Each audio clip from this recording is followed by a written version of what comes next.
इस खबर के प्रायोजक हैं पूजा श्री डिटर्जेंट पाउडर व केक।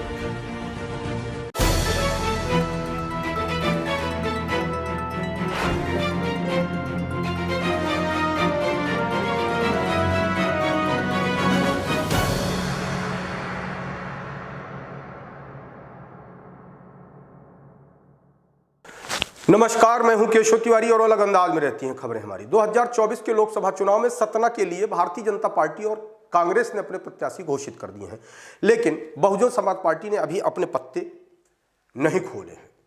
सतना लोकसभा से बहुजन समाज पार्टी सिर्फ एक बार ही चुनाव जीतने में सफल रही। 1996 में बहुजन समाज पार्टी की टिकट से सुखलाल कुशवाहा देश की सबसे बड़ी पंचायत में पहुंचे। उसके बाद से बहुजन समाज पार्टी आज तक लोकसभा चुनाव नहीं जीत पाई। हालांकि बहुजन समाज पार्टी की टिकट से ही सुखलाल कुशवाहा और भी कई बार चुनाव लड़े, लेकिन उन्हें जीत नसीब नहीं हुई। इसके बाद से बहुजन समाज पार्टी ने कई ऐसे प्रयोग किए जिसमें सवर्ण समुदाय के व्यक्ति को भी टिकट दिया गया, लेकिन बहुजन समाज पार्टी कभी दूसरे स्थान पर तो कभी तीसरे स्थान पर कदम ताल करती रही। बहुजन समाज पार्टी ने एक बार धर्मेंद्र सिंह तिवारी को भी टिकट दी, लेकिन धर्मेंद्र सिंह तिवारी भी कोई करिश्मा करने में कामयाब नहीं हुए। भारतीय जनता पार्टी ने एक बार 4 बार के सांसद गणेश सिंह पर दांव लगाया है, तो वहीं कांग्रेस ने सतना विधानसभा से दूसरी बार निर्वाचित होने वाले सिद्धार्थ कुशवाहा डब्बू विधायक पर भरोसा जताया है। बहुजन समाज पार्टी का प्रत्याशी अभी मैदान में आना शेष है। हालांकि जब कांग्रेस और भारतीय जनता पार्टी की टिकट घोषित हो जाती है, उसके बाद ही बहुजन समाज पार्टी की टिकट घोषित होती है, क्योंकि ज्यादातर टिकट बहुजन समाज पार्टी कांग्रेस और भारतीय जनता पार्टी से रूठे नेताओं को देती है। विधानसभा चुनाव में कांग्रेस और भारतीय जनता पार्टी से रूठने वालों की संख्या ज्यादा थी और विधानसभा चुनाव में पैसा कम लगता है, इसलिए हद से ज्यादा चुनाव लड़ने वालों की संख्या हो गई थी।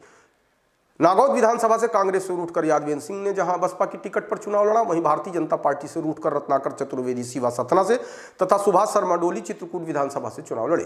कांग्रेस और भारतीय जनता पार्टी के प्रत्याशी घोषित होने के पहले बहुजन समाज पार्टी से भी लोकसभा चुनाव के लिए इन्हीं तीनों लोगों के नाम की चर्चा है। राजनीतिक हलकों में बहुजन समाज पार्टी से पूर्व विधायक यादवेंद्र सिंह, सतना से चुनाव लड़ चुके रत्नाकर चतुर्वेदी सीवा और चित्रकूट से बहुजन समाज पार्टी की टिकट पर चुनाव लड़ चुके सुभाष शर्मा डोली का नाम आ रहा है। लेकिन इन तीनों व्यक्तियों के सामने एक मुश्किल भी है। विधानसभा चुनाव में तो जैसे तैसे आर्थिक प्रबंधन इन प्रत्याशियों ने कर लिया, लेकिन लोकसभा चुनाव में विधानसभा चुनाव की तुलना में अधिक पैसा खर्च होता है। ऐसे में इस बात की संभावना जताई जा रही है कि यह तीनों प्रत्याशी अपना कदम वापस खींच सकते हैं।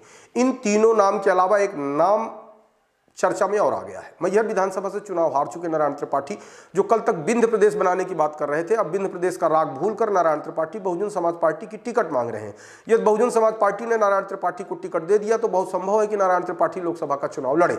वैसे सिद्धार्थ कुशवाहा डब्बू से नारायण त्रिपाठी के ताल्लुकात अच्छे बताए जाते हैं, इस लिहाज से इस बात की उम्मीद कम है कि नारायण त्रिपाठी बहुजन समाज पार्टी से चुनाव लड़ेंगे। वैसे राजनीति में कब क्या हो जाए कुछ कहा नहीं जा सकता।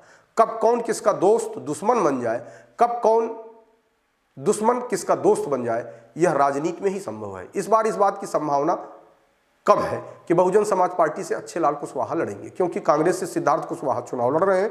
ऐसे में अच्छे लाल कुशवाहा को यदि बहुजन समाज पार्टी ने टिकट दी भी तो अच्छे लाल कुशवाहा टिकट वापस कर देंगे या अपनी कोई व्यवस्था बताकर चुनाव नहीं लड़ेंगे। यदि कांग्रेस और भाजपा के किसी रूठे हुए प्रत्याशी ने बहुजन समाज पार्टी की टिकट नहीं मांगी तो आज की तारीख में बहुजन समाज पार्टी के पास कोई दमदार प्रत्याशी भी नहीं है जो दमदारी के साथ चुनाव लड़ सके।